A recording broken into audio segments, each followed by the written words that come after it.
Welcome everybody, welcome all our Torah Anytime viewers. We are continuing tonight part 2 and hopefully the final part of the story of the Babel, the flood.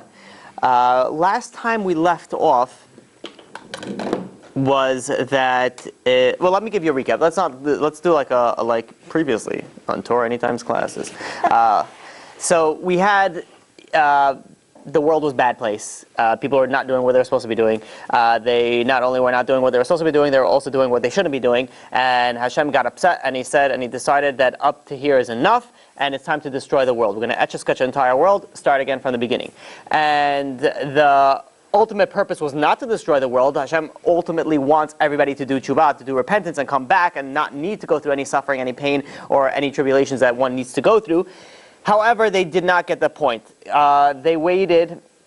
Hashem told Noach, says, build an ark, build a teva, and it's going to take you 120 years. That's how much time he gave them to go and to do tshuva and come back to the right path. They didn't listen. In fact, they mocked him, they laughed at him, they made fun of him. So they, after 120 years passed by, he was now 600 years old, Noach, and the Mesushalach, his ancestor, passed away. So Hashem told him, now I'm going to give you 7 more days, because Hashem gives 7 days after a righteous man passes away. 7 more days were granted. They still did not do tshuva. And after that, the 7 days, there were like things happening in the world that were like, you got to be dumb not to like realize that it's something supernatural. The sun rose from the opposite side and set on the opposite side. They started seeing a convening of like animals from like all. This scene in my mind just blows my mind when I do that. And I think about this every time. It's like you see like you can't even imagine, like computer graphics cannot even make it. You know how many animals are in the world? Have you ever actually thought about this? How many millions of species there are in the world? How many different types of ants there are, and bugs there are, and cockroaches there are, and mice there are? They're all coming together like from all angles to the teva. And everybody sees this. They're like, they're in like some sort of warm climate, and all of a sudden a polar bear just like walks by. And then you have a giraffe like right behind it. And it's not like they were fighting each other, all the animals. They were all just like going into like there was a meeting. And like, yeah, I got, hi, my name is Giraffe. Everyone got their stickers and be like, I'm here for the ark, 2 please. If you're kosher, you got 7 of each. So the scene in itself is mind-boggling, but still, it didn't. They weren't like, well, maybe Noach was right for the past 120 years, and he wasn't just off his rocker that he just decided that the whole world is going to get destroyed. Because now you have those people all the time. I don't know if you guys read the fake news things, but there's like always somebody who's predicting like the end of the world is going to be December 14, whatever it is, and then when that comes. What's funny is that they don't climb under a rock and be like, they're like, no, a new date is coming up. This is how you know, like, someone's like, so, like, he'll put in a date, it doesn't come. He'll be like, no, wrong date. This is the new date. As if everybody will be like, okay, now you're right, because you're obviously, 1 for 1, 2 for 2, 0 for 0. So, nothing was happening, nothing was changing. They kept on doing their sins to the extent that it was actually the day that the Babel was supposed to start, and it started raining. And Noach runs over to them and he tells them, hey guys, listen, it's raining. It was a drizzle still. So they were like, do tshuva. And he was, they were like, nah, we don't need to. There's no need. And they didn't do tshuva. Until finally, the grace period completely finished and the skies opened up, and it just like floods, just like a tremendous downpour. And we mentioned this last time, just also the noises, the thunder and the lightning that went up there, the shaking of the ground. And still they had a few like moments until that actually was like sealed. Once Noach went into the teva, the deal was sealed. So they still had some moments to do tshuva, but they still didn't do it. And you think, okay, these people are crazy. Like if I would have been in that day and age, and I would have been in that situation and not on the teva, you got to be dumb not to see the signs. But if you look at the world today, you see most people, they don't look at the signs. There are many things that bad things happen to people. They don't think to change. They don't realize, and they come, like I've had the people come to me, and they're like, like literally, like it says when it rains, it pours. Like for like certain people, it just pours. Bad stuff happening one after another, and I'm like, you did X, Y, and Z because you told me I know that you did certain sins. You didn't do tshuva on it. You have certain things you need to do. You're not keeping Shabbat. You're not keeping kosher. You're not keeping it's new. You're not doing anything. It says there's a reason why things are happening to you.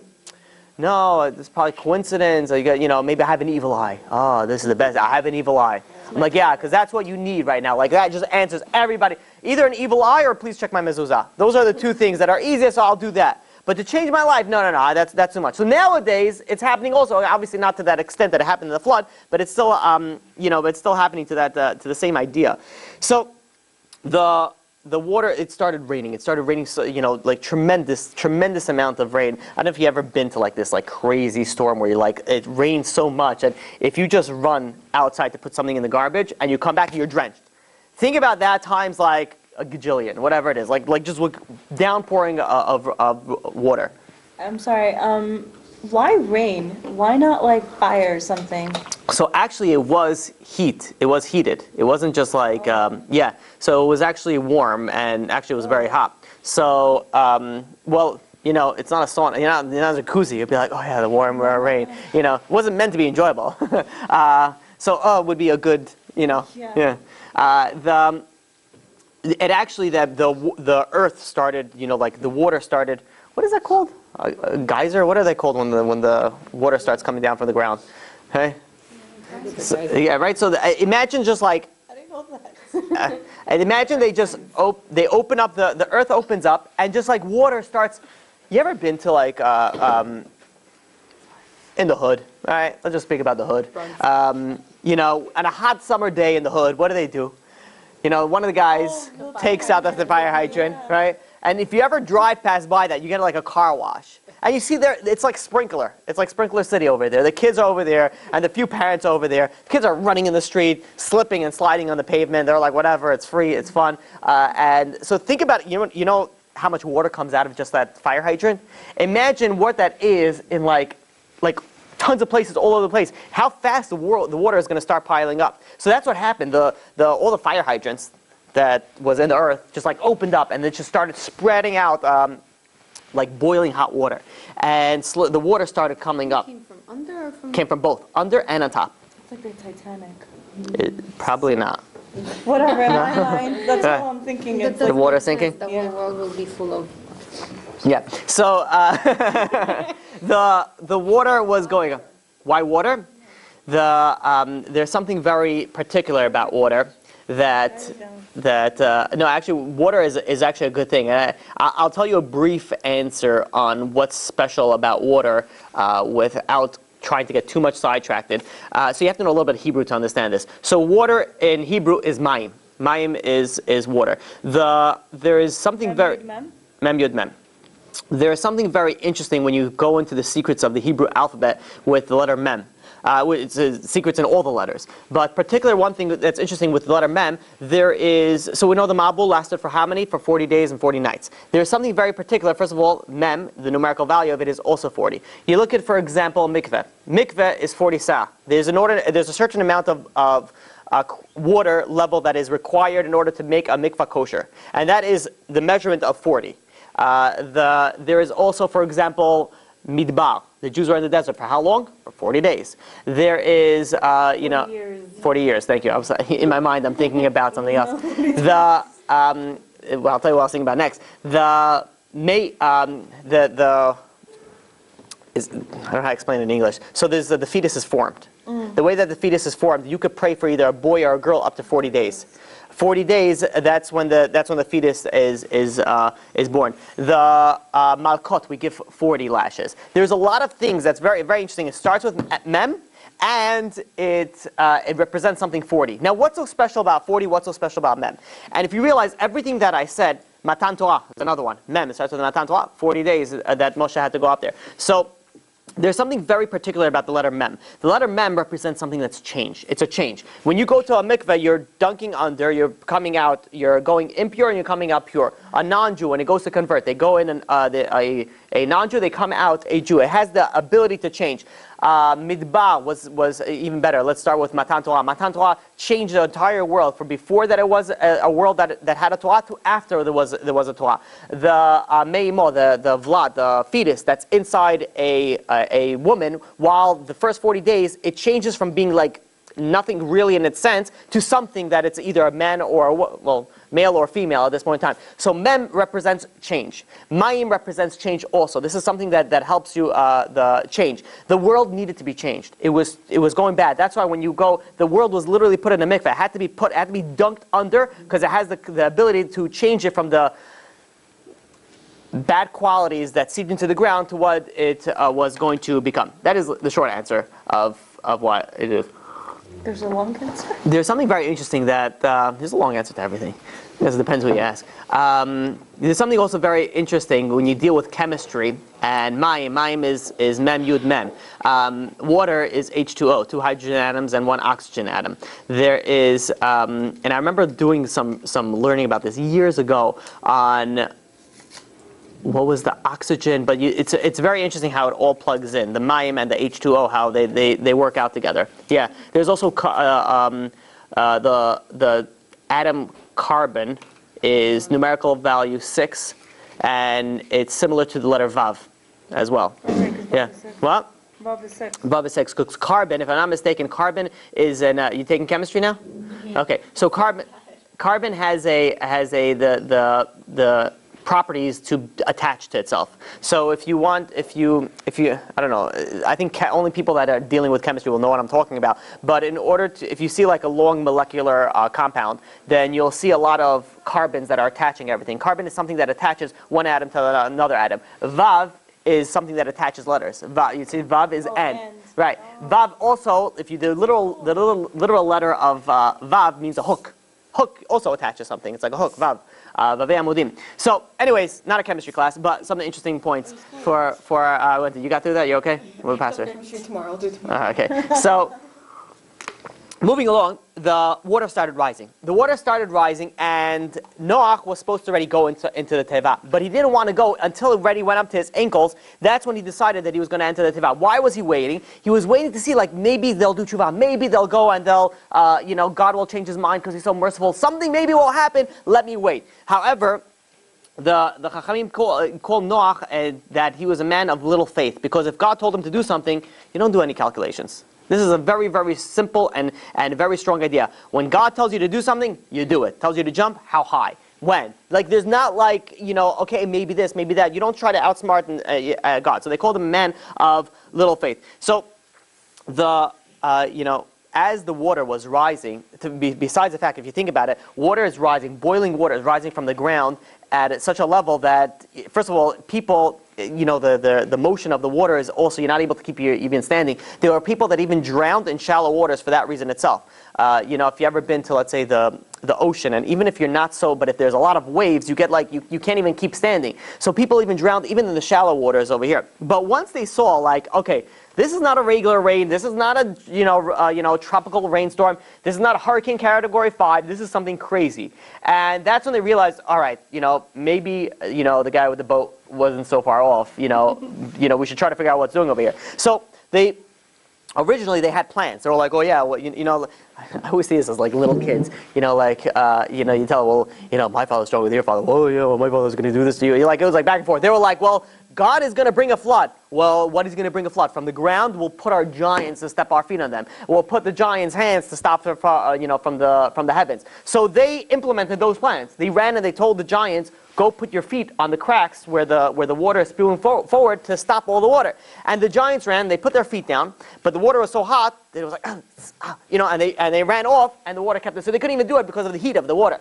So what they did afterwards is that they put their children, and they tried to stuff their children from those holes to prevent it from coming up. But those children also drowned, and they got pushed away, and the water kept on coming up.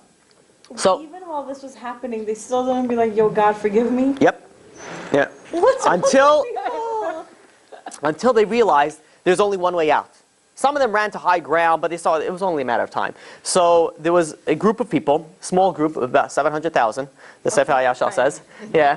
They went and they started making a beeline towards the Teva. They realized this is the boat. This is how it's going to save us, because you can't. This is the only thing that was created and made for this type of disaster. So they ran up, to the Teva, and as they're running up to the Teva, a miracle happened that all bunch of wild animals appeared as sort of like first line of defense. Like, as I'm telling you, my mind, what goes on in my mind. It's like, like I have like movie scenes that are created in my mind, but not from like movies, just like from my mind, because movies are bad, right? We all know that. Okay. So bad. So now every time I say movies, we have to know what we're talking about. But just to picture the idea, I picture that idea as you walk into like the bank, let's say, right, and the safe is open, and the money is there, and that person who's coming to the bank is there to rob the bank, and he's like walking towards the bank, and all of a sudden, 14 SWAT teams just like walk out really slowly from like the sides, like to the front, with like machine guns, and this guy is sitting there in the bank, and all of a sudden he's sitting in front of like 14 SWAT teams, and be like, is this the bathroom? Like where am I? Like where? That's what I'm picturing. So they're like rushing over it. All of a sudden, like a lion just like walks out, and then you have a bear on the other side, and then you get, I don't know, hippopotamus is underrated, really strong animal, whatever it is. They just like come out over there, and they're like like let's do this, like they're like let's do this, and the water is rising. You picture the scene. The water is rising. The animals are in front of them. The people, they start running onto it, and the animals they're tearing them apart. A guy makes a jump for it. A bear takes his paw and, knocks him out of the park. And things just like keep on coming, and nothing is doing. Finally, they start screaming to Noach, let us in. So Noach says, I can't let you in. Game over. Put another quarter, try again. Next time. But they're not going to be able to try again, because we know the Gemara in Sanhedrin says that these people do not have share in the world to come. These people are done. Wait, so they don't even come back now? So that's About to write that question I'm down. sorry, some questions I so can't help. there's something the Gemara says in Sanhedrin, Perek Chelek, I think page like 107 or 108 speaks about people that don't have a share in the world to come. Generation of the flood, generation of the dispersion that we're going to speak about, don't have a share in the world to come. However, there's something very interesting, and this is a question that I had. So that it says, yeah, they're done. No share in the world to come, not there and not that. The question is, can they come back? And they come back. No, and there's levels of very, very serious punishment. However, there's something very interesting that we do know that certain neshamot from that generation did come back in reincarnation later in later time. So the question was it the people that were destroyed in the final? Was it the people previously in the time span? I don't know, but it's something that I was that came to my mind as well. If they could come, if those are the ones that can they come back as in reincarnation or not? So if Appears they not. did- Oh. Appears to me that not. But Oh, okay. But if they did come back, like, there is so there's in Sefer Gilgul, based on their reincarnations, there is that they came back at Sefer. There was a few generations that came back from were they Noah. always the ones that messed up? Yes, dispersion, Sodom, and then finally Mitzrayim. But the question is, which actual generation was the one that became reincarnated? Because it was a period of over 1,000 years, 1,600 years. So there are people that died. Was it the people that So I'm not clear on that. But in any case, they tried to get in as much as they could. They're like, okay, fine, we repent. Here, you happy? It's like, so you want someone to apologize to you. Fine, I'm sorry, you happy? Be like, yeah, that was all I ever wanted. Like that, emotional, sincere, heartfelt apology from you. That they were like, okay, fine, we repent. Let us in now. They're like, no, that's it. It's game over. There's nothing doing over here. So they could not go and get into the Teva. So the wicked ones of them, the real wicked ones of them, were actually, they died last because their punishment extended. The less wicked one died immediately. That's what I was thinking. Because they suffered. Yeah. They're similar to almost every. This is generally how Hashem works. The more serious the sinner is, the more severe the punishment.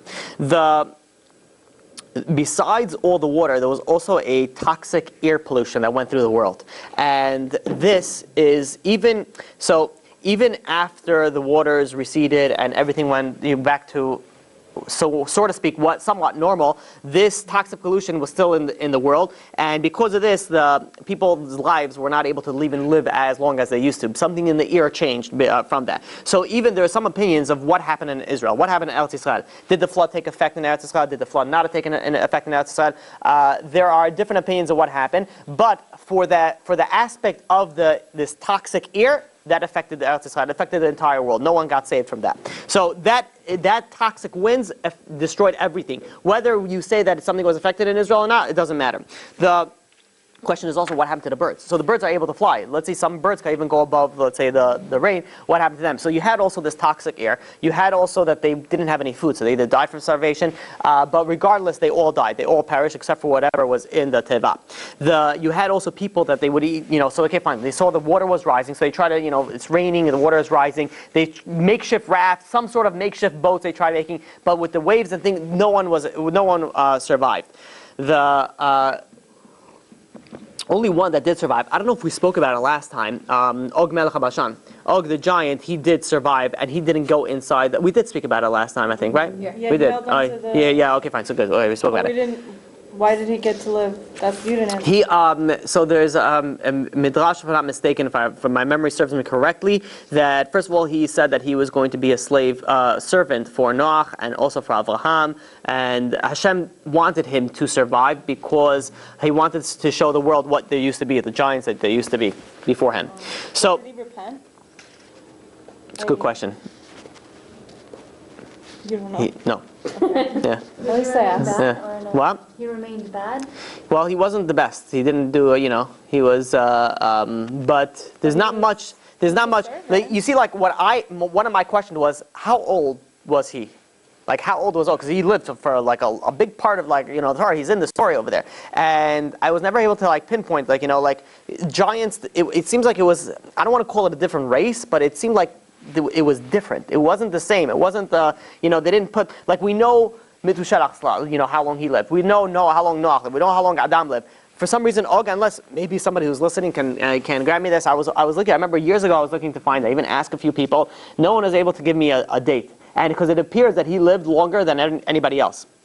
Like, more than Adam, more than Mithushalach. Yeah, I guess you could say that, but his name was Og. Og Jr.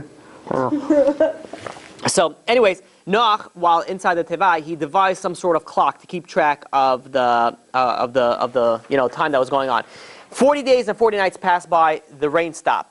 But just because the rain stopped doesn't mean the water stopped, coming from under the subterranean reservoirs. So that's what it was? Because I'm trying to picture in my head. So they were like a submarine, and there was just water No, everywhere?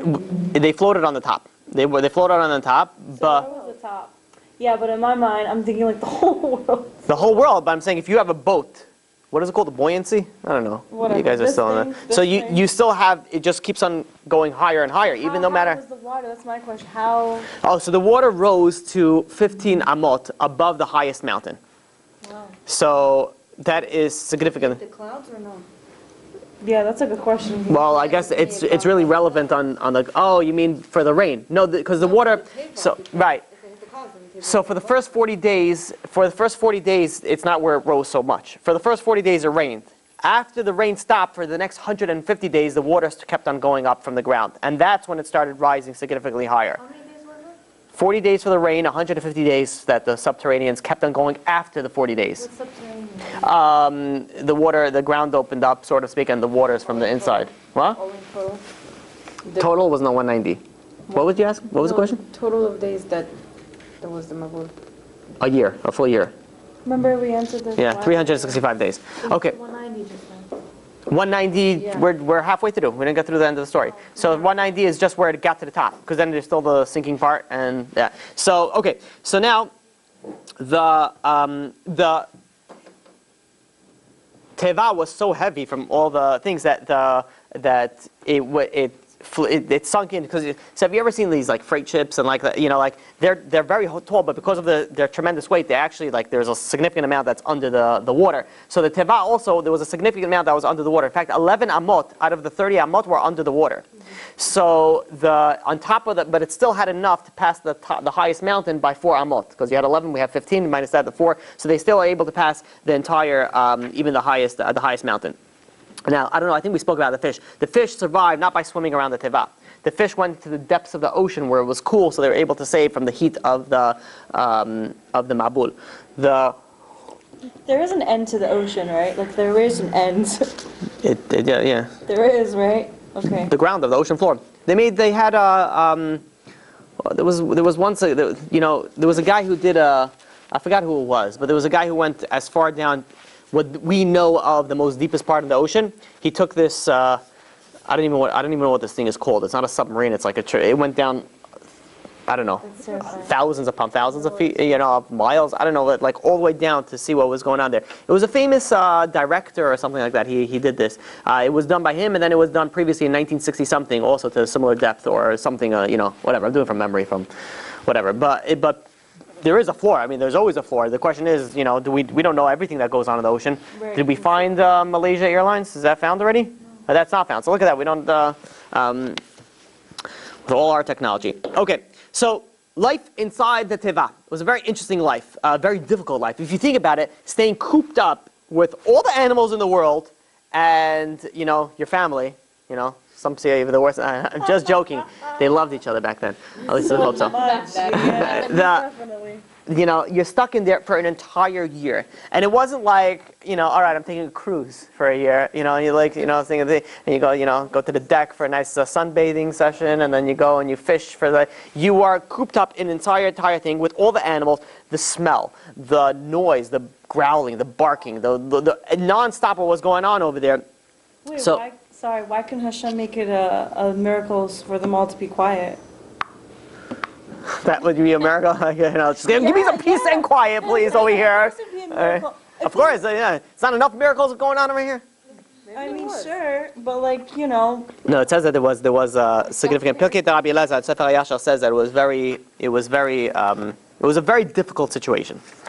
exactly. So Make it easier? No, it was done for a purpose because this was also a punishment for Noach that he could have done more and should have done I more. was just gonna say Yeah. it was like a discomfort. So yeah. Yeah. Did he not sleep the whole year or something? Yeah, so it says that he was. Besides that, he was also. Level of insomnia. It was also. It was also. But that's also interesting to understand. Oh, whatever. Let's get into that. But hey, look, he married it. That everybody else came from him. Everybody in the world Yeah. came from him Stupid. afterwards. Yeah. So. Where were we? Okay, anyways, moving forward. I don't know what I left off at. But Noach, they split up the work. Noach fed the wild animals. Shem fed the domestic animals. And Yefes, he fed the creatures that crawl and creep. Why? There's reasons for everything. Okay? There is. I don't know what this is. Oh. But there's something very interesting because I didn't see why specifically it was split up. But it's very interesting that the animals got along. So this part was a miracle. They got along amongst themselves. So like even the people that would eat other animals were okay with just eating vegetation. So Noach didn't have to bring. Lions were okay with Noach didn't bring a bunch of, I don't know. Yeah, I was gonna say one of the, they didn't bring a bunch of extra zebras for the lions to eat. They, the gazelles, whatever that, they didn't just store a bunch of them and then just feed it to the lion. Everybody ate vegetation and, vegetable diet, I guess. You said Ham fed what? Ham fed the domestic animals. which are.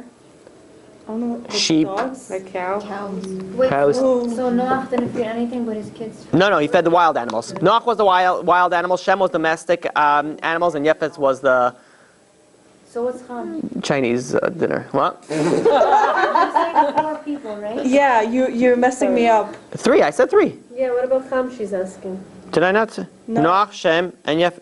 Oh, that's very interesting, Ah. Yeah, I didn't even see that. It's not even, I didn't even realize that. There's a reason why, and now you must find out. I must have, either I missed something or it just didn't. It's gonna come to you. I feel it. It's gonna come to you. Maybe. It says it was just divided amongst his two sons. That's a good question. Why? What happened to Ham? All I don't right, know. because- Let's go for Is commercial. that Okay, why he was punished? that's what? Is that why he was punished? No, for a different reason he was punished. We're going to get to that. So the lion, speaking about the animals, the lion, I don't know, call him seasick, he got a little bit, lost his appetite. So Noach stopped feeding him for, he lowered his rations. And for a certain amount of time, I was trying to remember how long it was like 6 to 12 days, some say weeks, some say months, that the lion wasn't back to his normal. Then he became healthier again and he got hungry again. But Noach was late because he thought that he's still not well. And because the lion was upset that Noach was late and he was hungry and he didn't come when he was supposed to come, that's when he hit him or he bit him, depending on the interpretation. And that's where Noach became lame from that. Sorry, what? You said lame. Lame. Mine hit Noah. He was. Yeah, I don't know. Oh, What you know that what lame? means. It's like he was injured forever. I have a Gorski word in my head. All Okay. right. But this was the only animal that hit Noach, or bit Noach. No one else bit it. There was also this stories of what happened in the Teva. There was a certain bird that Noach tried to feed it, but he would never eat anything. And he was like, what's going on? And one time he opened up a pomegranate and a worm like fell out. And he saw the bird like swoop in, get the worm and eat it. And then he realized, aha, now I see what this bird is supposed to eat. So he put a bunch of fruit on the side, wait till it rots, and then gave the worms to the... He collected it. He collected, collected enough food that it was a miracle that it didn't rot. Yeah, but then the question is, but these did. So I don't know if he put them in a certain area to make it rot. But worms don't just appear from nowhere, so... Don't ask me. I don't know how it works from... I mean, I don't know. Don't these things, can they not breed from themselves? Worm are not, who takes your biology? And microbial, I don't know what the words are, but I'm sure they can't come directly. If you have an apple, a worm can, I don't know, whatever. I'll have to speak to some. I thought that the animals didn't feed each other. They didn't, but this is, so this is, I don't know what's considered. Or whatever. That's what I'm saying. So how do worms reproduce? They don't, they do differently. I forgot what the word, like uni something, like one. Okay. I don't know. I'm not a zoologist and I'm happy not to be one.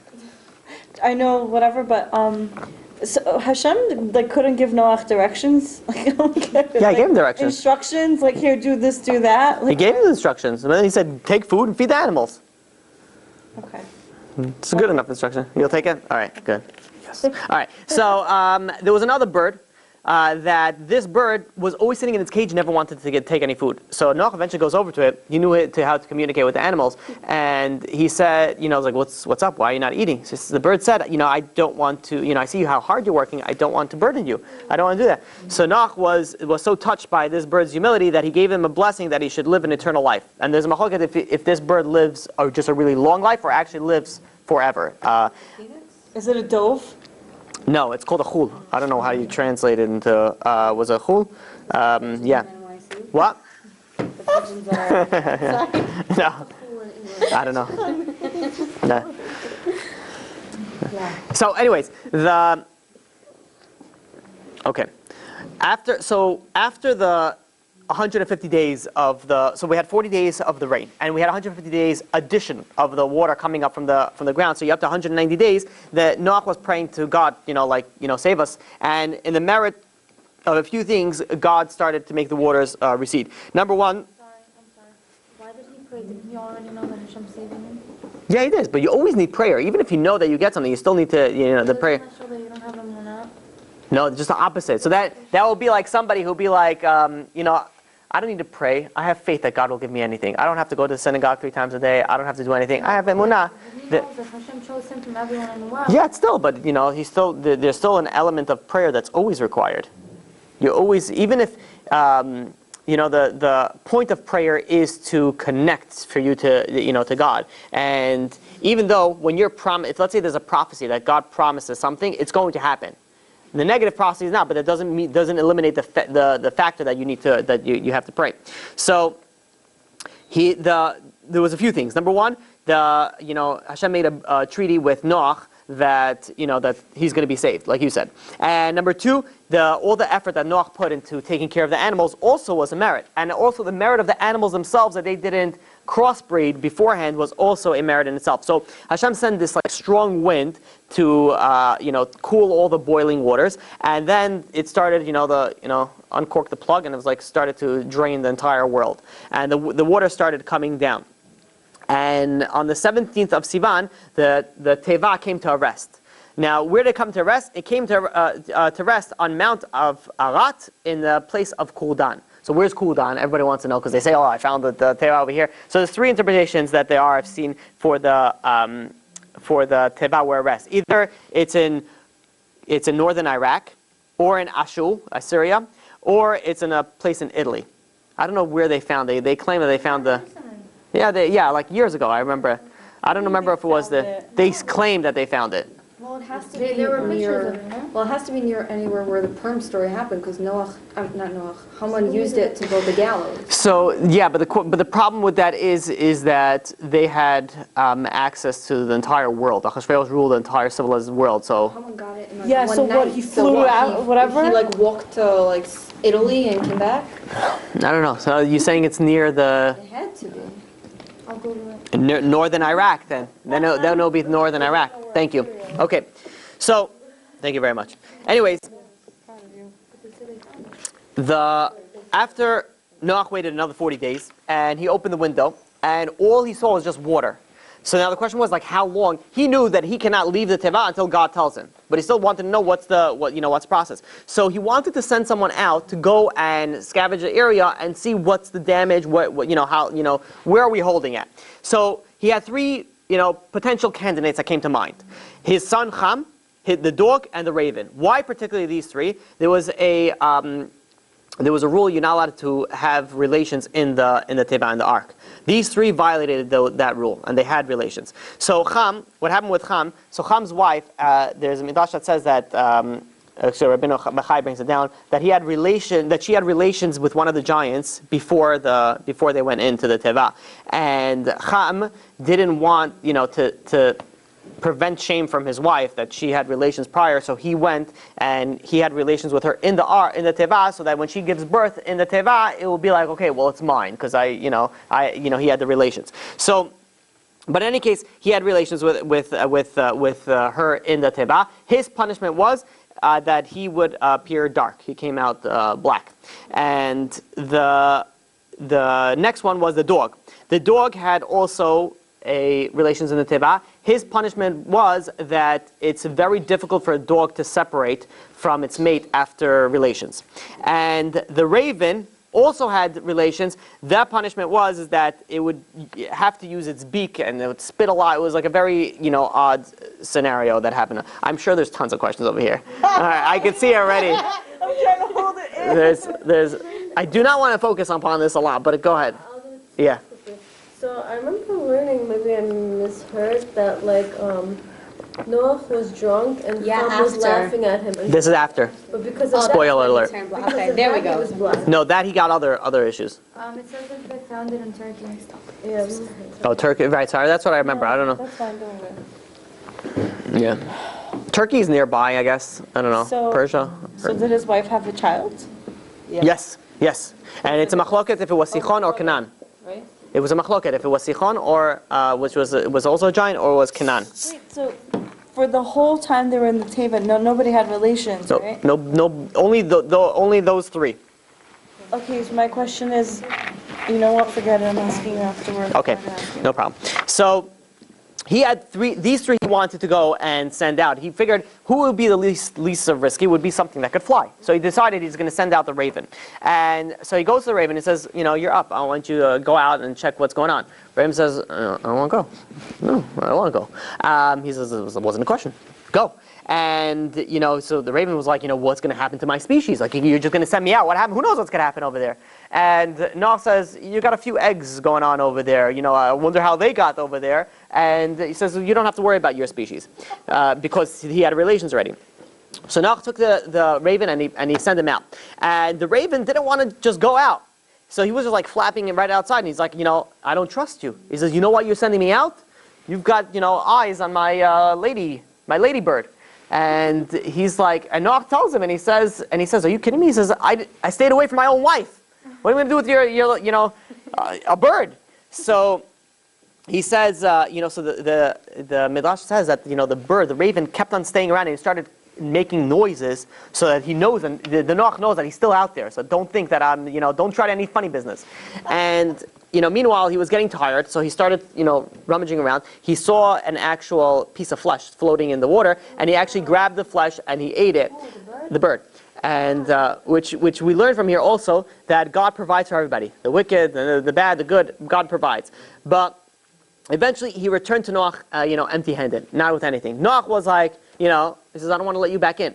And Hashem said, no, you have to let the raven back in merit of its future, descendants. They're going to do something good. In the time of Eliyahu Hanavi, there was Eliyahu Hanavi was hiding from the king King Achab, and the ravens brought him food in order to help him survive. So in merit of that, he let the raven back in. So Noach. How do you say raven in Hebrew?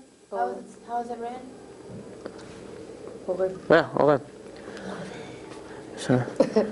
So he waited another 7 days, and he sent out no more raven. Raven, wasn't a good, business partnership. And he sent out the dove. Okay. Whatever. So the particular what's good about the Yonah is that it's able to fly long distance. So it's able to actually go over there. The dove went out and it returned with nothing to show. So he waited another 7 days and he sent out the dove again. And this time it came back holding a branch from an olive tree. And and it was interesting because the dove was actually a lesson. What was the lesson? That the olives, especially the trees, it's bitter. Why would the dove had so much food inside the teva? Why is he bringing a branch from outside? And we learn from this that it's better, a person would prefer to have a bitter meal that he paid for it himself than to go and ask for other people and get that meal from somebody else. But what's also very interesting is that the olive tree is a very short tree. It's not a high tree, which means is that if he was able to pluck a branch from an olive tree, that means that the water had to go low enough in order for that. So that's where it gave him also an idea where the water was holding. There's other opinions of did it actually get to Gan Eden? Did it actually go to Har Zetim? Where did it went? But regardless, it came back showing that it was a good sign that the dove had brought back that branch. It says in Perek Shira that the Yonah אומרת יום מזונותיהם מעורים כזית דאתה. Yeah. So is that what you were looking up? So don't explain that at all. Yeah. We'll talk about it afterwards. We can get too sidetracked. Okay. Then after that, the Noach waited another 55 days, and till where this is where the year actually came up to the completion, and so. But Noach knew that he cannot go out, being that he went in only with direction and under God. He says he knew that he can't leave until God tells him to leave. So eventually Hashem says, so he tells him it's time for you to leave, and he gave him even the specific order that he is supposed to leave. When Noach got out of the teva, the first thing that he did was he built a mizbech and he offered sacrifices to thank and sacrifice also chatan. He offered a bunch of sacrifices to God, and God said, one of the first few things that you need to do is you need to repopulate the world. This is going to be your obligation. So he said, what's preventing? We work so hard to get the whole world populated. What's preventing from getting destroyed again? So Hashem says, first of all, I'm going to judge them more leniency because people, have a tendency to do, bad, and we're going to judge them more lenient. So Noach says, what's different now than it was before? Before also people had the tendency for evil, but yet you still destroy the world. So Hashem said, there's a very big difference that beforehand the life was very easy. You had to plant once in 40 years, and you had enough food for 40 years. Imagine working for one season, enough for 40 years. And so he says, now it's going to be different. Now it's going to be difficult. Now life over here is going to be more difficult. And because of that, people are not going to have enough time to do the sin, and they're going to have too much busyness that they need to deal with. So, but technology is making it easier for everyone. One step, yeah. So we're the next thing that I'm going to. Oh. So besides that, the orbit of the Earth also changed. Now it goes on it's tilted on its axis. So now there's seasons. Beforehand there was no seasons. So now there's going to be there's cycles of how things are gonna go. That it's gonna make things much more difficult for people to survive, and people have to constantly toil for their work. So now Nice. Always nice. Literally, that's all I remember. Yeah. Nice. Yeah. It was good. The meteorologist had no job. What is today? Nice. All right. Back to you. Okay. So, they can't mess up. Yeah. Rain, thunderstorms were... No, it was like everything was, how it rained. It did rain, but I'm saying it was always, I don't know. You ever been to Florida? It rains for like 5 minutes, But it still rains. Rain is nice. Yeah, you need rain to survive. So, nowadays it's very interesting because what you were saying before I also thought of nowadays. So if you look at it historically, when people had to work, they had to work. They worked from like sunrise to sunset. They would work nonstop. Even when the what is that called? Not the scientific revolution. The Neolithic. no, I don't know. I'm thinking it was the 1700s when the entire, was that the scientific revolution? When the factories started coming up. Industrial. Thank you. Oh, is that what you said? Okay, I'm sorry. Industrial revolution. Even when that came out and everything started happening much faster and much more mass produced, you still had people working crazy hours, 7 days a week. But there's something very interesting that changed recently.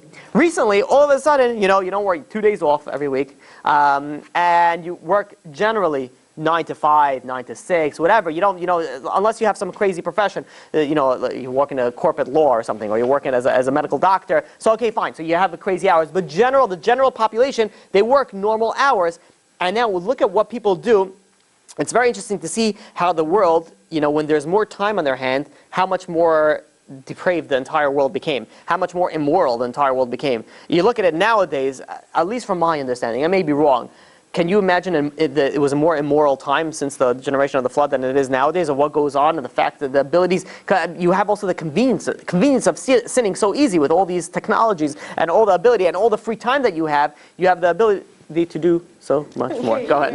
Yeah. I'm sorry to all those viewers who are going to kill me. I like but here's the thing though, with all of this great cell phone, people are also losing a lot of connection and having a lot of more emotional pain because so it kind of, evens itself out. So what do you mean, the bad? Yeah, the bad is just because people, people just misuse it. There's many psychologists and psychiatrists who say that children are not going to be able to develop meaningful relationships because they all deal with social media. So I'm just saying, there is a suffrage, so thank God for that. So I don't know, At the same time, people get to connect with people from opposite ends of the world. Still, it's true. So you know what?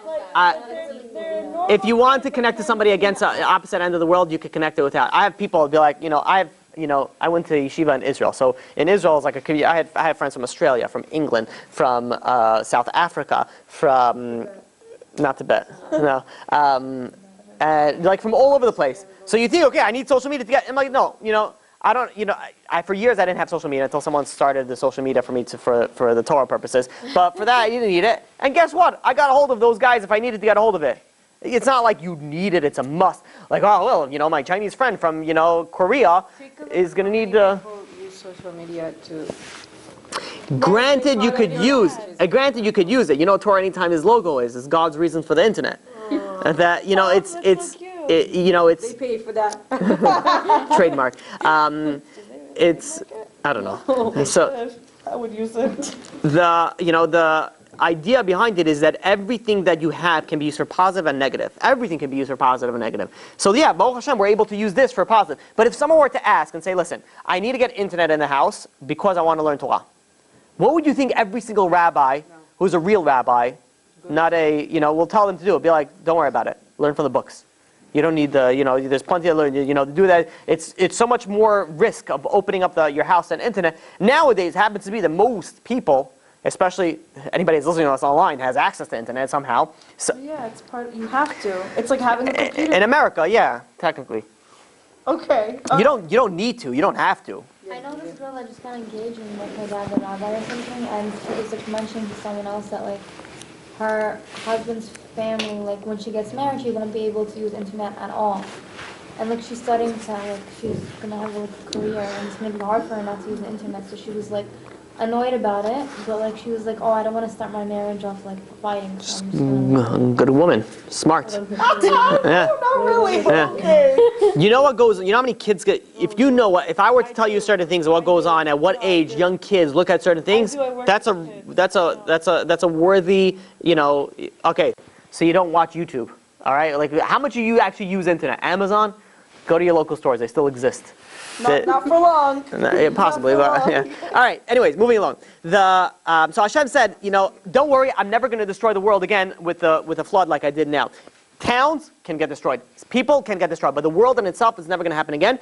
Noah wanted a sign. The sign that God gave them is the rainbow. Okay, good. See, we know stuff. Baruch Hashem. So he gave them the rainbow, and it's something very interesting when you have a rainbow. You're supposed to, first of all, you're not supposed to stare at the rainbow, but you can look at it briefly and you say a bracha. It's Baruch atah Hashem Elokeinu melech haolam zocher habrit v'ne'eman b'brito v'kayam b'ma'amaro. Do you know how many rainbows I saw this year? And it was so sad. I'm so pissed. I could have made mitzvahs. I'm so mad right now. Hopefully, you should never see it again. Watch me So, see it. so Why is it a bad sign if you see it? because it's a sign that shows that God. The sign is that like it's sort of like, I would have destroyed the world, but I'm not going to, because of because of that covenant that I made with. So when we see it, it's God like. Yeah, it's not. God Yeah. telling us, I want to wipe you back. Yeah. I It's wanna- people seeing it, it's people recognizing it, it's always there. If you listen, It's a refraction from the light. It's a refraction from the light which didn't exist beforehand. But we're that bad. What? If you see a rainbow, does it mean that you have to work on something? Like you didn't. It's a good question. You could, first of all, always take any sign as working on something. That's always like a thing. It's like somebody who gets constant fevers. Like, does it mean anything? Better be safe than sorry. Always helps that if you're not sure, work on something. Like, you cannot lose for that. It's like, okay, should I eat healthy today or not? I'm like, it's not going to hurt you if you eat healthy today.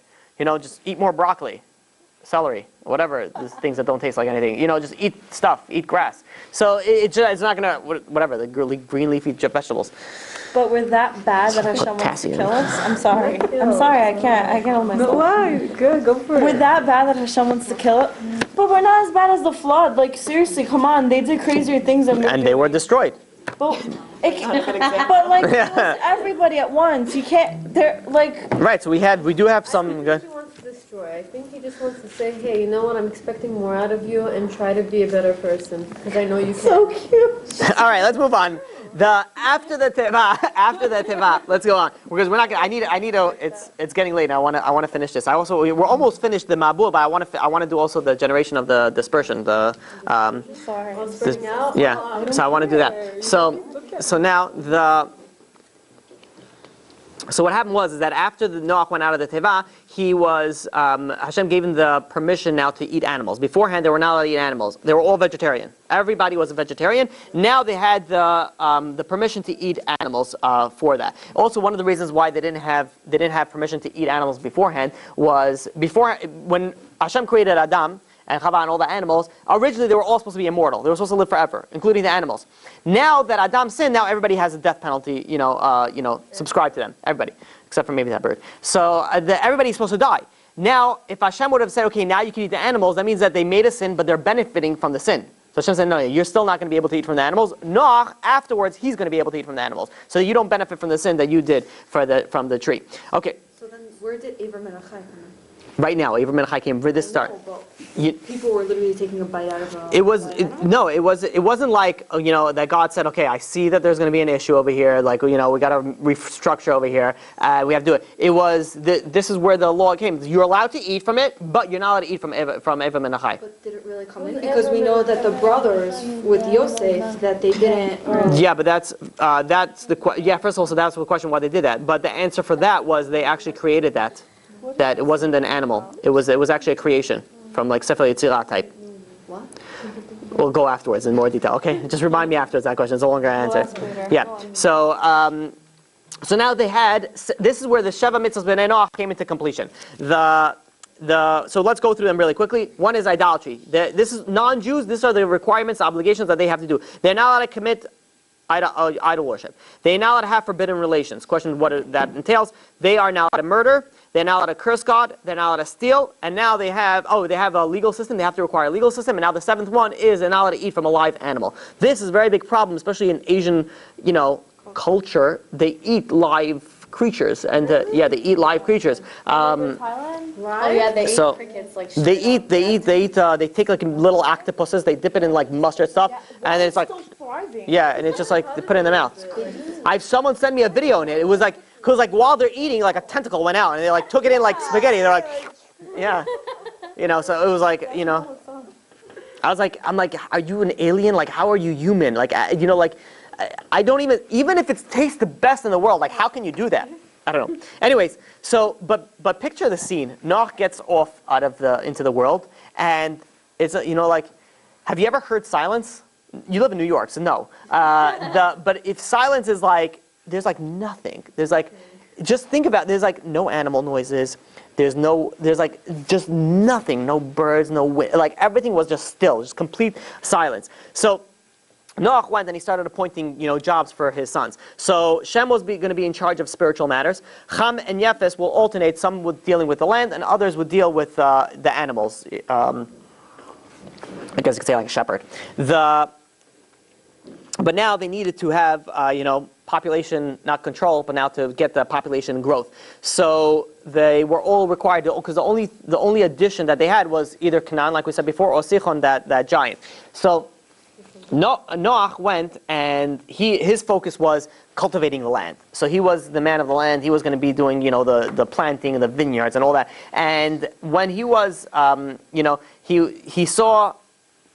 he got a hold. The question is how he got a hold of it.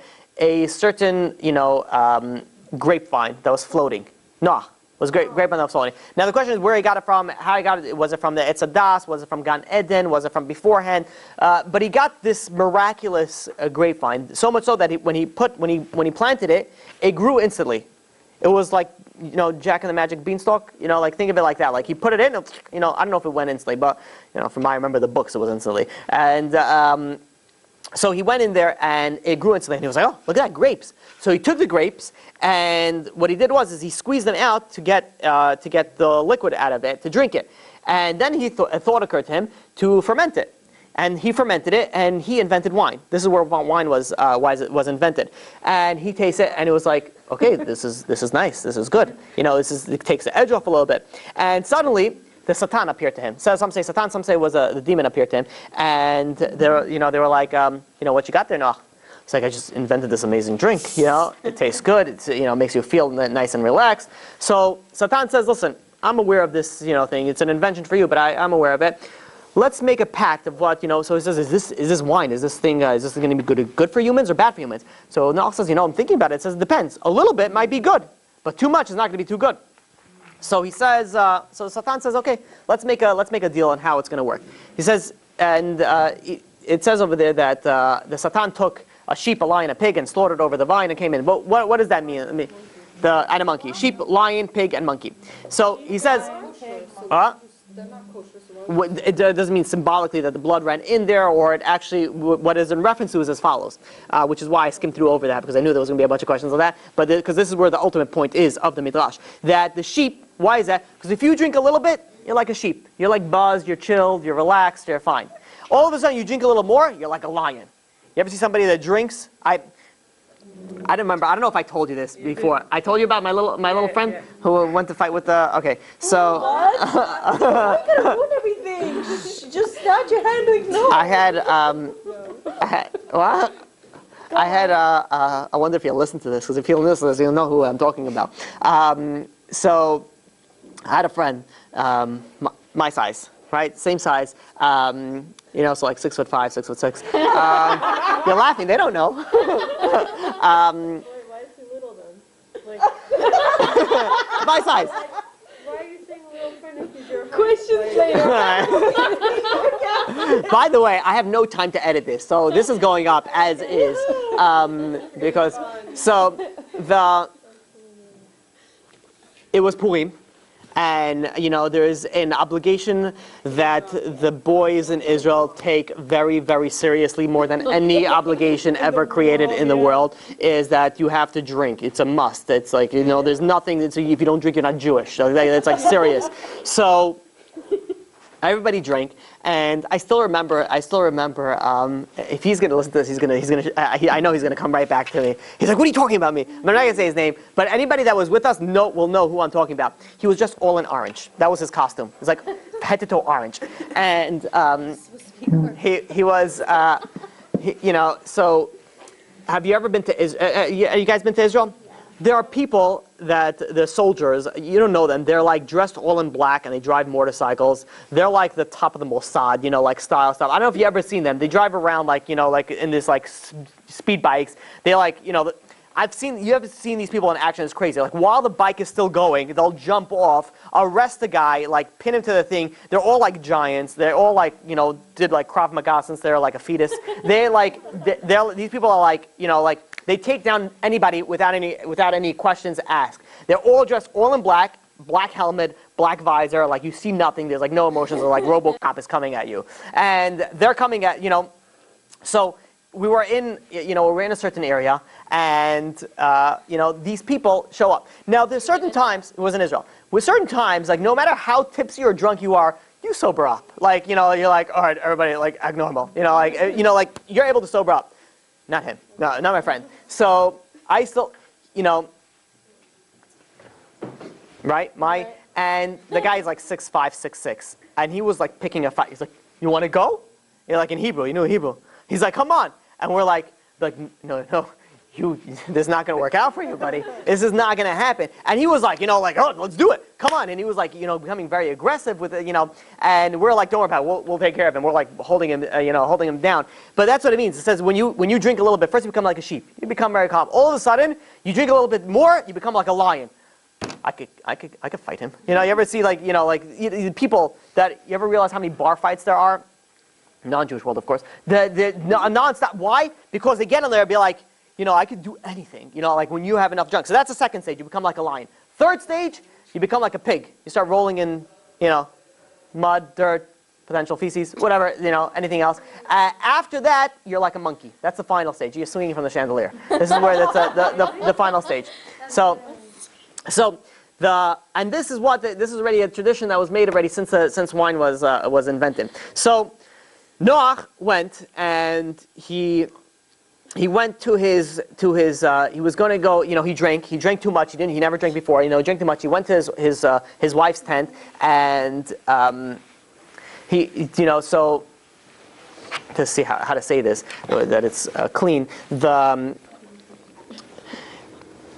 he was going to have, to be with his wife, but he didn't make it on time, and it was wasted. And but he ended up just he ended up just collapsing on the, without any clothes on the floor in the tent of his wife. So, which is, by the way, there's an halakha that a husband and wife are not allowed to have relations with each other if one of them is drunk. You're not supposed to have relations from them. Okay, really? Questions afterwards. So let's leave the questions. Questions afterwards. Are saying, where's the level? Lion, pig, Types of. Let's keep the questions for afterwards. So we have and by the way, this is the time where I put my speech out there, where I'll say, if you got to leave, it's fine. But I'm going to try to go through it to try to finish it, because we didn't even finish the story of the Mabul. I still have another whole story to don't apologize. It's Why was he dressed in all orange? Yeah, the most important question. Yeah, what happened in the end? Do you know, we got him, he almost got arrested, but we got him out. Why was just an orange? Because that's what the sale was, and that's what, you could buy the flashiest colors. I don't know. I think I was just in red or something. I don't know. What the... Like Teletubbies? No, not really. We just go to we just went to how does a yeshiva bacher go and get dressed up for Purim? He goes to a thrift shop or whatever, one of these crazy stores, and whatever is on sale, you buy, and that's what you wear. so you wear like a color. No, I don't know. I had anything that looks funny and odd and crazy is what they had. Okay. Anyways, so every week there was a certain turn that one of the sons would help him. There was a turn of Ham to help his father during the time where. What was the point of the story with Noach and his wife? We're getting to it. Oh. It's still in the middle of it. Yeah. So they. Okay. So it was Ham's turn to help his father.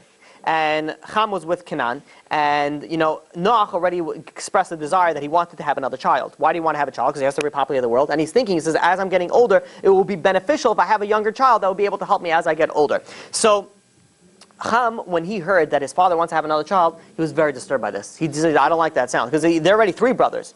Now they're going to be 4 brothers. They're going to have to split everything. It's going to be difficult. And it wasn't territorial. Which were you thinking of?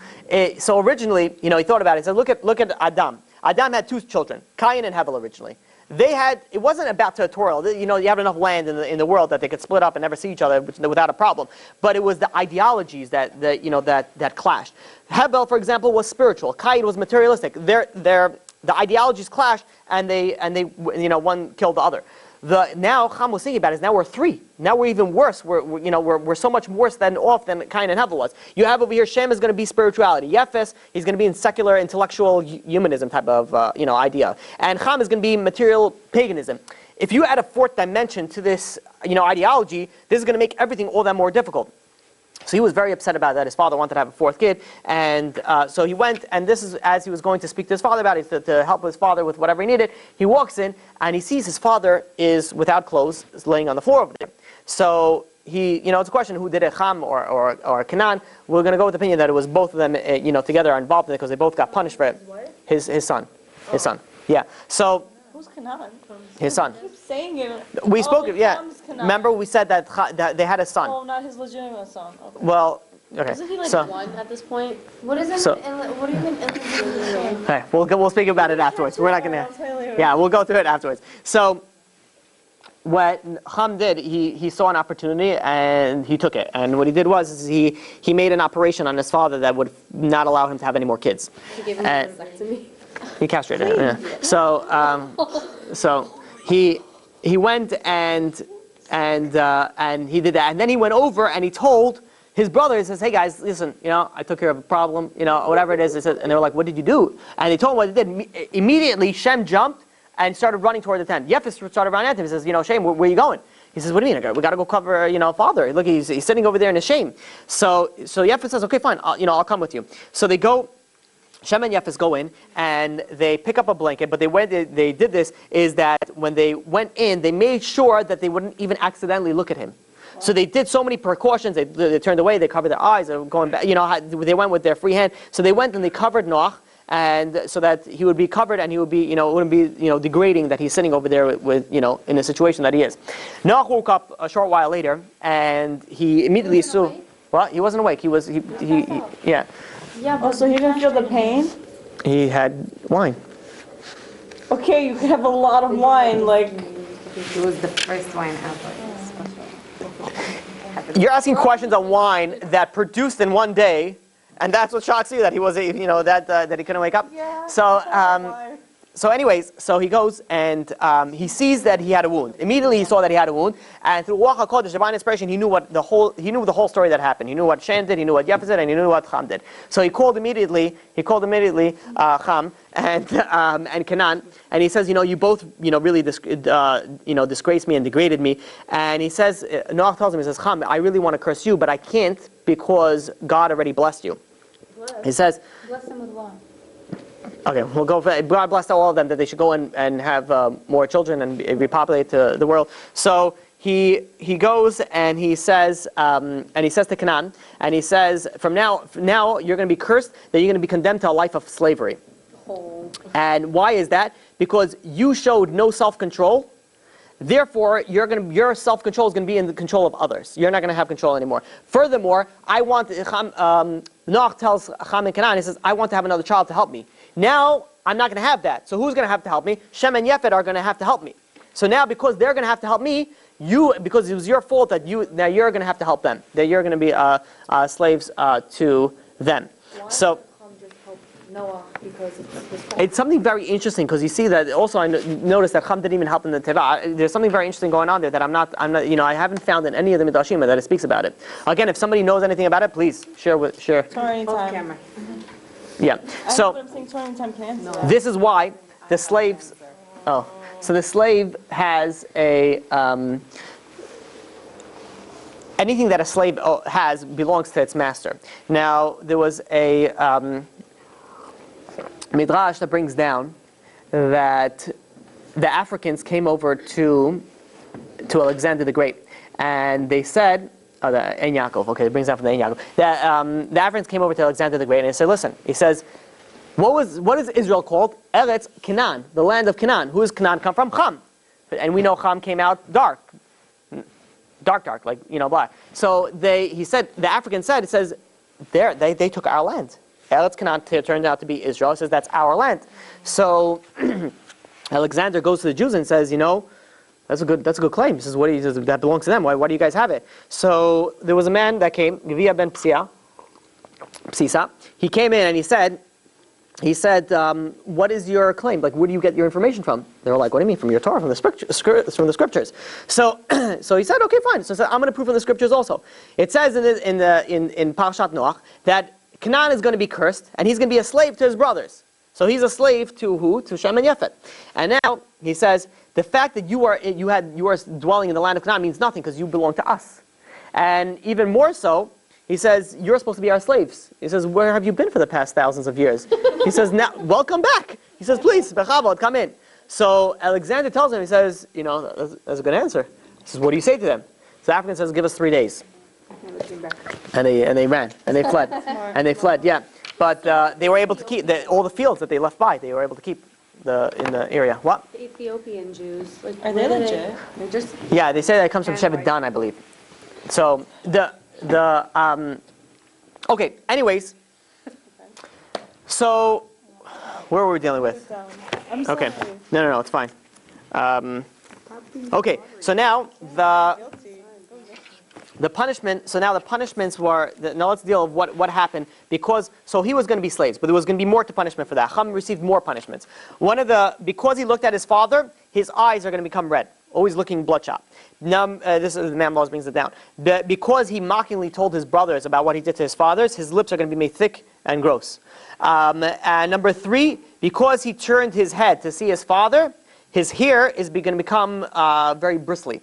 Number 4, because he turned his head to see his father, so the hair is going to be bristly. Is that when you turn your head? I don't know. It moves around. Yeah, asking me that. Yeah, I don't know. That's how Mam Lois brings it down. And lastly, he is going to be always going, very commonly go naked or very, not clothed. And also because he's going to be living in very hot climates, he is going to be that because he couldn't uncover his father. Measure for measure, he's also going to be uncovered. Shem's reward, he is going to have, because he covered his father, and he's going to be able to cover with tefillin and talit. He's going to also have the Hanani, Mishael, and Azariah, when they were thrown into the furnace by Nebuchadnezzar, they did not only were they not burned, but even their clothings weren't burned. So the clothings even stayed fine because of the merit of Shem. Also, when Aaron's sons entered the Kodesh HaKodashim when they weren't supposed to, and they got burnt to death, their clothing did not get burnt to death, so they were held respectful. And finally, Sancherib, which is the king of Assyria, not Jewish, but he still comes from Shem. He also, when the entire army was burned, was destroyed. I think we spoke about this. I don't know Yonah, but we spoke about this by Yonah. His entire army was destroyed, and because of that, they were burnt, but still they were wearing clothes at the same point in time. That was Shem's reward. Yefet's reward was that he is going to have a descendant from Magog. Magog, we know Gog and Magog. That's the final war. There's going to be, in the final war, we spoke about in the Mashiach series, that there's going to be a lot of death for the nations that are coming to fight against the Jewish people, and of the people that are going to get buried is Magog. Most of them are not going to have a burial spot, but Magog will have a burial spot because of his ancestor Yefet, and what he did for. So only one nation comes from Yefet? No. From Yefet, Shem, Ham, and Yefet comes the 70 nations. And if you want, I've seen the breakdown. If you want, but it's not going to be like Korea. You're not going to be able to do it like modern day. It's like from the biblical names that they have him.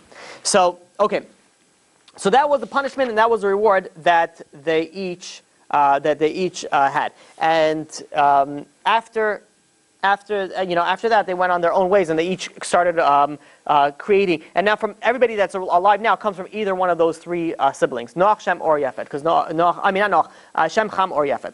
Now, if we have a little bit more time, I would like to do and I know it's really late. If we have a little bit more time, we're going to do the Tower of Bavel and the story about that. I'm not going to take that long, but if anybody needs to leave, please feel free to go. Okay, so now. The world is growing. The world is, continuing on with the story. The world keeps on growing, and it keeps on becoming, bigger and bigger, and more. The population is increasing, and the 340 years passed since the Mabul, and people were giving birth. It was like 6 at a time. It was really growing at a tremendous rate, and I have to give you a little bit of beforehand. So you ever see, let's say, for example. I'll give you the example that the Midrash brings down. Similar idea. You have a fly trap, right? A fly goes in there, gets zapped, and dies. What is the next fly going to go? Be like, oh, look, light. Goes in there, and then dies. What does the third fly go? Be like, listen, where's Tim and Joel? I haven't seen them. You guys seen them in a while? Be like, no, I don't know. Well, look at the light. And they go, and they die. And it's not like the flies are like, listen, guys, send out a memo. Don't go to the light. It's going to kill you. It doesn't change. They keep on going and they keep on killing. The same thing, the wicked people. They keep on sinning. They keep on getting destroyed. You have the generation before the Mabul. You even had people that in the time of Enosh, they got destroyed. And after the Mabul, they got destroyed. They didn't learn, and now comes the generation of the dispersion, is they also didn't learn, and they also came into, they were going to get destroyed. So what happened was, there was, you guys hear of Evel, Shem and Evel? So you guys know that? The Yeshiva of Shem and Evel? So who was Evel? So you have Noach. Noach had a son Shem, who had a son Arpachshad, who had a son Shelach, who had a son Evel. So Shem was Evel's great-grandchild. They opened up a yeshiva together, we know where the yeshiva of Shem and Evel. Yeah. So this is the yeshiva of Shem and Evel. So the descendants from Shem was, by the way, this is directly descendant to Avraham Avinu. 10 generations from Noach to Avraham Avinu directly through Shem. The Jewish people, we said also, I think we spoke about it last time, come from Shem. That's why Semite, anti-Semite means anti-Shemite. We come from Shem, and that's why the anti-Semite comes in. Well, so Semite is also the Muslims, the Christians, and the Jews. Yeah, but particularly it's in reference to, yes, when they say that, it's not correctly used, but yeah. So there was that was from Shem's side. From Ham had a son Cush, and he had a son Amraphel, who was also known as Nimrod, aka, right? That's a street name, was Nimrod. His what's it called? I don't know. No, he was known as Nimrod. So anyways, Nimrod had, how he came to power. Nimrod was the first king of the entire world. Since the creation of the world, he was the first one that ruled the entire world. So he, how did he get into power? Something very interesting. So he happened to get his hand on a mystical garment. Let's just call it. Hashem gave Adam HaRishon a certain piece of clothing that gives it supernatural powers, right? So he used it to hunt. What happened is that the people were very, very scared of the wild animals. The wild animals were attacking. It wasn't like they were living peaceful. It wasn't like, okay, cities are, they were still, growing. So Nimrod, when he would put on this mystical, cloak or whatever it was, the animals would be scared from him. They would crouch down. He would be like, listen, lion. It goes over there. And then he would be able to hunt with ease. Like the animals came to him and he just killed them. So people started looking at him. They didn't know that he had this mystical garment and and where he got it from, and that he just knew that this guy was super powerful. This guy is crazy. He's able to hunt without any problems. He's able to accomplish so much. So he goes and he starts thinking like a politician. He says, okay, now I got that side. He says, now I'm going to start. He started building altars and started doing karbanot. He says, I'm also very spiritual. He's dealing to everybody. And so people started, besides the fact he was able to speak very well, he's a very good engineer, he was, in the military side as well. Also, we don't have time to speak to the wars that went on and how he, destroyed them. So his legend kept on growing. He started off when he was 20, and then it kept on growing. By the time he was 40, he declared himself already a god. He was, that's it, I'm on the next level. He declared himself a god, and people actually stopped even worrying about God because they figured like Nimrod was so powerful, we just go to him for problems, and he'll help us, and he'll take care of everything. So he was, slowly but surely, he ended up becoming the first king of the civilized world, and his idea was he wanted to do like a utopian society that it's not going to be like rich and poor. Everyone's going to share the resources. Everyone's going to live in harmony and live for the motherland, which being that you said that. But they would all live with utopia, and they all spoke Lashon HaKodesh. Every single one, and there was only one language, and it was only Lashon HaKodesh. So they started, convening together, all the wise men at that time, and they said, listen, every, 1656 years, the sky breaks down and it floods the world. So we have to do something to prevent ourselves, because they thought about the sky. Even now, they didn't even attribute. They're like, oh, no, this happens this is like a natural thing. It happens every 1600. It only happened one time before. Yeah, but only a third of the civilization. Now the whole world was destroyed. It says that happens every 1,656 years from creation. That's what happens. So they said, this is already 340 years you're talking about after that. So they say, we're going to have to do something to prevent it from destroying the world again. So they were trying to think about the solution. The best solution they had is we're going to build a huge tower. Question was that they were either going to build multiple towers as pillars to hold the sky up, or whatever it is that they. And by the way, you think of them as primitive people. When you look at what they accomplished, they had so much more technology than appears that we have nowadays. What they dealt with. So they decided they're going to build a tower. Now, with this tower, there was a conflicting of what they were actually going to do with it. So They said, first of all, they're going to put on the tower, they're going to put like an idol with a sword, sort of like pointing upwards, like we're fighting against God. Like this is going to be a tower that we're going to fight against God. So they decided now they're going to revolt. They're going to, God is going to, is controlling too much. They were like thinking about it. Now, even these sinners, how did they think about it? They thought about, okay, like what are all the problems in the world that could come from? It comes from a flood. It comes from, and whatever it is, who sends us this problem? They knew it was God. They didn't even say there's no atheists back then. So go to Nimrod. So, It's God. But no, the gods back then was plural. They worshipped. There wasn't the omnipotent. So anyways, they go and they decide that they're going to revolt. They're going to fight against God. They're going to destroy God, and then they're going to be immortal. Great plan, right? Sounds like a comic. Anyways, so they decide that they're going to build this tower, and the way that they were going to build the tower, first of all, so Nimrod loved the idea, and he says this is going to be great. This is going to, our name is going to last forever. We're going to, so he says we're going to have to figure out how to do this. So they convened everybody to a certain valley, a certain place it's called in Shinar. It was near Bavel, and there they're going to do like all the population from around the world. They're all going to convene, and they're going to all work together for this tower. So the mass migration actually took 2 years, tell everybody to move in to that. So this is like a long thought out process. And they decided to build this tower. Now there was 3 different opinions of why we need to build a tower. One, people said, we'll live in the tower. This is where we'll live. We'll make a huge tower, very high. We'll live in this tower, and this will prevent any issues that from coming. Second group says, no, we're going to use this tower to worship idolatry. We'll go all the way to the top and worship Avodah Zarah all the way on the top. And the third one says, no, we're going to go to the top because we're going to reach the sky, we're going to reach the heavens, and we're going to battle against God in the heavens. So, Could you kill all the lights? yeah, we do. Yeah, we'll do. Yeah, thank you. So, they started on building this thing. They made it waterproof. They created bricks to build this. The tower, the way that it had, first of all, it came in miraculous speed. It wasn't like, okay, one brick. Every brick that they put down, it was like God was helping them. It goes on like 2 bricks were there. And they put 4, it was like it kept on going up and up. It was a tremendous speed and tremendous hatzachah that they had over here. One of the reasons was because they were so united. God loves unity. Even though that the Tower of Babel were even worse off than the Mabul, but the reason why they weren't destroyed because they had the achdut, they had the unity together. So they had 2 stairwells for this tower. One in the east, that's to go up, and one in the west was to come down.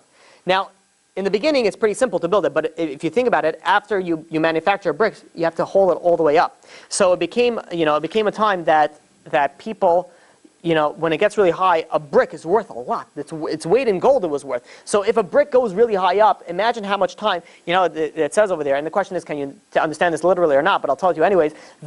It says that once the tower was complete at its peak, in order to climb from the bottom to the top, it would take you a year to climb up. A year of climbing.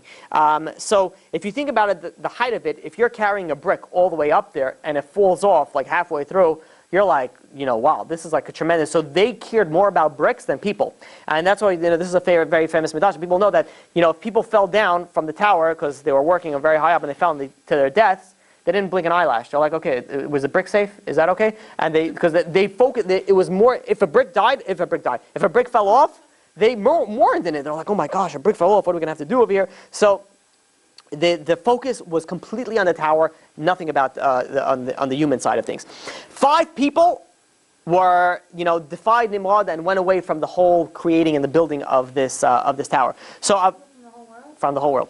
Avraham was one of them, and he actually went and he actually gave them Musa. He's like, "What are you guys doing? Are you serious? You're fighting against God? Can you understand the idiocracy that you're dealing with?"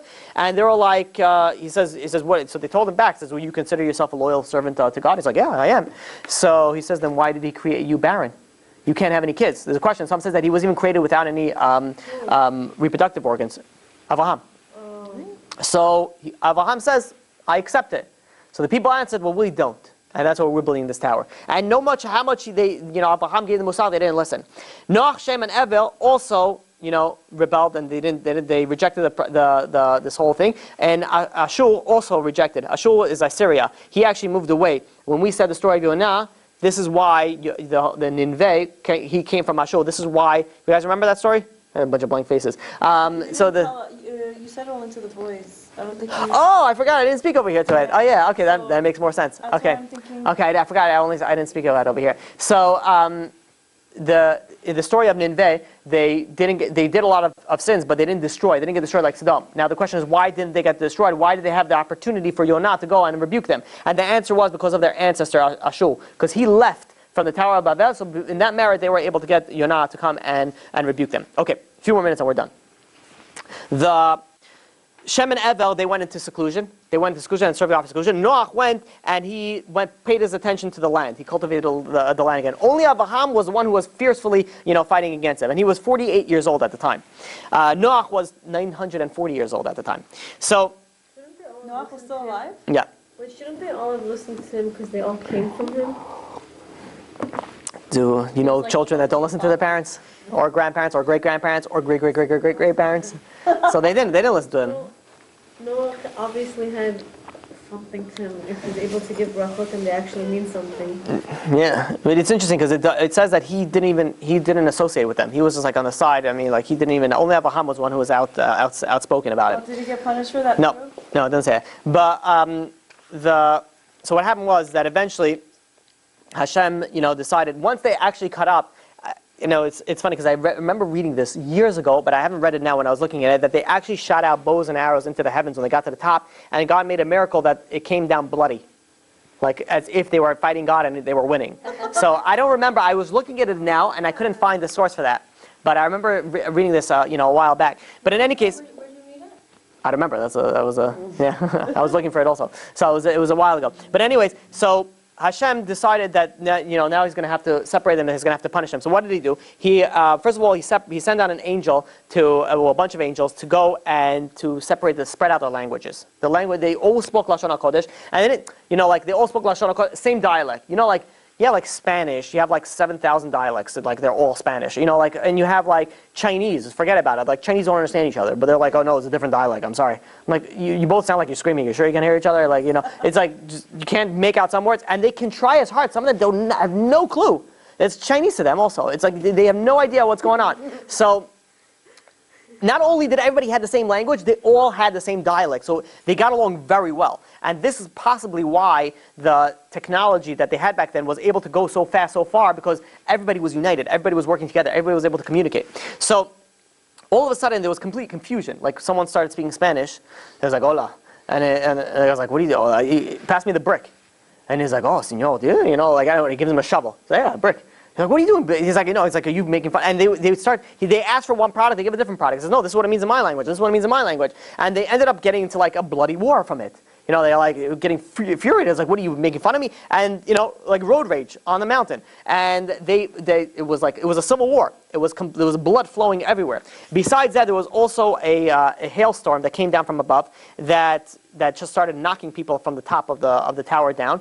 And there was also a tidal wave that came down from the bottom part of the ocean. So what happened was to the actual tower. So the top third of the tower was destroyed in flames. The lower third actually sank into the ground, and the middle third remained. So that as a reminder of what happens when people have rebel against God. So I don't know. So I can't. But it's something very interesting because it must have been really tall. Does it still exist now? Did it go and it was in the area of Bavel. That's where it was in Canaan, in that area. So.